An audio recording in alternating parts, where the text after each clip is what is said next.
नमस्कार दोस्तों आज से हम विज्ञान के महत्वपूर्ण प्रश्नों की एक सीरीज शुरू कर रहे हैं जिसमें हम डेली विज्ञान के मोस्ट इंपोर्टेंट क्वेश्चन डिस्कस करेंगे जो आपके आने वाली एमपी पुलिस के एग्जाम के लिए रामबाण प्रश्न होने वाले जो विगत वर्षों से लगातार पूछे जा रहे हैं। तो बिना किसी देरी के सबसे पहला क्वेश्चन आपके सामने आता है कि मछलियों में उत्सर्जी पदार्थ क्या है। मोस्ट इंपोर्टेंट क्वेश्चन, कई बार परीक्षा में पूछा गया है कि जो मछलियां है ये कौन से पदार्थ का उत्सर्जन करती है। तो याद रखना है दोस्तों, मछलियों में जो उत्सर्जी पदार्थ है ये है अमोनिया। तो इंपॉर्टेंट क्वेश्चन याद रखना, मछलियों में उत्सर्जी पदार्थ अमोनिया है। और अगर आपसे पूछे कि मनुष्य में कौन सा है तो मानव में कौन सा है तो यूरिया। तो मानव यूरिया का उत्सर्जन करता है और मछलियां अमोनिया का उत्सर्जन करती है। अगला क्वेश्चन, ऊर्जा उत्पादन के लिए कोशिका प्रायः किसका उपयोग करती है। तो दोस्तों याद रखना है, जब भी हमें ऊर्जा चाहिए रहती है तो हम किसका यूज करते हैं तो ग्लूकोज का यूज करते हैं। इंपॉर्टेंट क्वेश्चन है। और याद रखना है दोस्तों, ग्लूकोज एक प्रकार का क्या है तो ग्लूकोज एक प्रकार का कार्बोहाइड्रेट है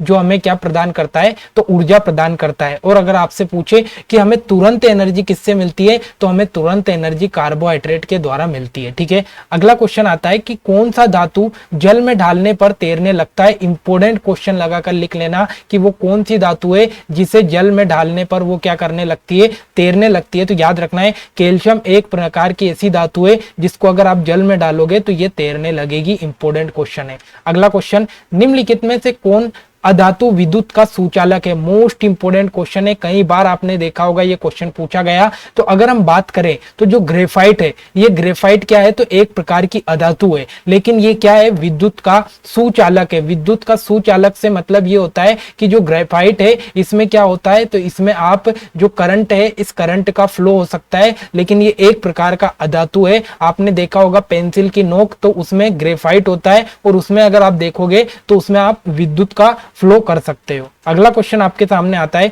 कि मधुमक्खी के डंक मारने पर किस पदार्थ से उपचार करना लाभदायक है। मोस्ट इंपोर्टेंट क्वेश्चन है कि अगर आपको मधुमक्खी ने डंक मार दिया तो आप किस पदार्थ को लगाओगे तो बेकिंग सोडा लगाने से आपको आराम मिल सकता है। अगर मधुमक्खी आपको काटती है तो बेकिंग सोडा आराम दिला सकता है। अगला क्वेश्चन है कि नींबू के रस का पीएच मान लगभग क्या होता है। मोस्ट इंपोर्टेंट क्वेश्चन है दोस्तों कि नींबू के रस का पीएच मान क्या है। तो दोस्तों याद रखना है, नींबू के रस का पीएच मान है 2.2।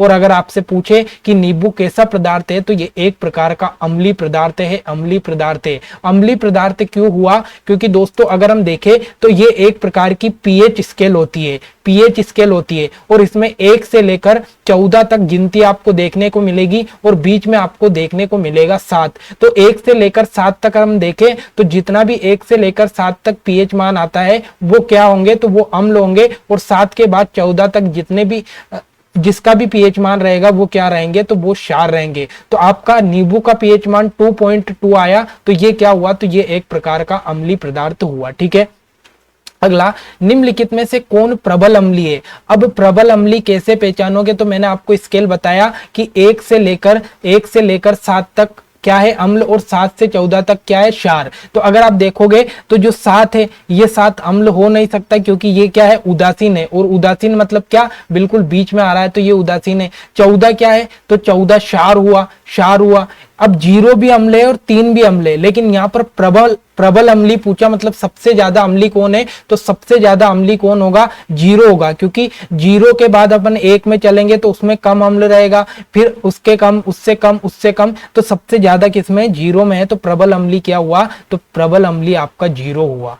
अगला क्वेश्चन आपके सामने आता है कि वे पदार्थ जिनके स्वाद में खट्टे होते हैं जो नीले लिटमस गोल को लाल बना देते हैं उनको क्या कहते हैं। तो दोस्तों याद रखना है, ऐसे पदार्थ जो स्वाद में खट्टे होते हैं वो हमेशा अम्ल रहेंगे। तो याद रखना है, जितने भी पदार्थ स्वाद में खट्टे आपको मिले वो अगर एग्जाम में पूछ ले तो वो क्या रहेंगे वो अम्ल रहेंगे एक प्रकार के। अगला क्वेश्चन, दही में किस प्रकार का अम्ल पाया जाता है। तो दोस्तों याद रखना है, जो दही है इस दही में लैक्टिक अम्ल पाया जाता है। लैक्टिक अम्ल इंपोर्टेंट क्वेश्चन यहां से पूछ सकता है। अगला, परमाणु बम किस सिद्धांत पर आधारित है। तो दोस्तों याद रखना है, जब भी परमाणु बम बनाना हो तो उसमें नाभिकीय विखंडन पर के सिद्धांत पर काम करता है। नाभिकीय विखंडन के सिद्धांत पर परमाणु बम काम करता है। अगला, पेनिसिलिन का आविष्कार किसने किया? तो दोस्तों याद रखना है, पेनिसिलिन का आविष्कार किसने किया? तो अलेक्जेंडर फ्लेमिंग के द्वारा पेनिसिलिन का आविष्कार किया गया। मोस्ट इंपोर्टेंट नाम है आपका साइंस की दृष्टि से, पेनिसिलिन का आविष्कार अलेक्जेंडर फ्लेमिंग ने किया।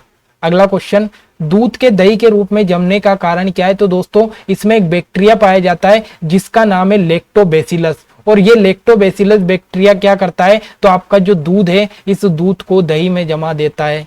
अगला, होम्योपैथी के संस्थापक कौन है? दोस्तों होम्योपैथी के संस्थापक अगर हम देखें तो वो कौन है? तो हाइनमैन क्या है? हाइनमैन क्या है? आपके होम्योपैथी के संस्थापक है हाइनमैन। मोस्ट इंपोर्टेंट नाम याद रखना है।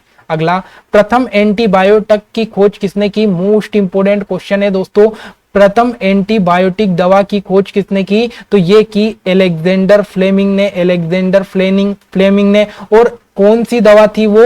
तो मैंने अभी आपको बताया था कि जो पेनिसिलिन है, ये पेनिसिलिन की खोज किसने की थी? तो पेनिसिलिन की खोज अलेक्जेंडर फ्लेमिंग ने की थी। और ये पेनिसिलिन ही क्या है? तो प्रथम एंटीबायोटिक है, प्रथम एंटीबायोटिक है। ये इंपॉर्टेंट क्वेश्चन बनता है। अगला, शरीर के आंतरिक अंगों का परीक्षण किस उपकरण द्वारा किया जाता है? तो दोस्तों याद रखना है, जो शरीर का आंतरिक उपकरण है, जो शरीर के आंतरिक अंग है, उनका जो परीक्षण है वो किसके द्वारा किया जाता है? तो एंडोस्कोप के द्वारा किया जाता है, एंडोस्कोप के द्वारा किया जाता है। अगला, ओंकोलॉजी किस बीमारी के उपचार से जुड़ा है? तो दोस्तों ओंकोलॉजी की हम बात करें तो ओंकोलॉजी कैंसर से संबंधित अध्ययन को क्या कहते हैं? तो कैंसर से संबंधित अध्ययन को ओंकोलॉजी कहा जाता है। ये इंपॉर्टेंट क्वेश्चन कई बार परीक्षा में बना है।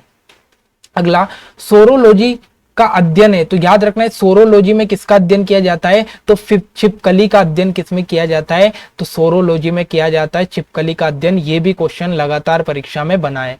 अगला, निम्नलिखित में से कौन सा मकड़ियों का अध्ययन है? तो मकड़ियों के अध्ययन की हम बात करें तो मकड़ियों के अध्ययन को कहते हैं अर्कनोलॉजी। अर्कनोलॉजी किसे कहते हैं? तो जो मकड़ियों का अध्ययन है उस मकड़ियों के अध्ययन को अर्कनोलॉजी कहते हैं। अगला, सब्जी के लिए काम आने वाले पौधे के अध्ययन को क्या कहते हैं? तो सब्जी के लिए काम आने वाले पौधे को अध्ययन को कहते हैं ओलेरी कल्चर। तो मोस्ट इंपोर्टेंट क्वेश्चन है कि ऐसे पौधे जो सब्जी के लिए काम आते हैं और उनका अध्ययन क्या कहलाता है? तो उनका अध्ययन कहलाता है ओलेरी कल्चर। अगला, एक्सोबायोलॉजी किससे संबंधित है? तो याद रखना है दोस्तों, जो एक्सोबायोलॉजी है ये किससे संबंधित है? तो ये बाह्य अंतरिक्ष में जीवन की कल्पना या बाह्य अंतरिक्ष में जो जीवन का अध्ययन है उसे क्या कहते हैं? तो उसे एक्सोबायोलॉजी कहा जाता है।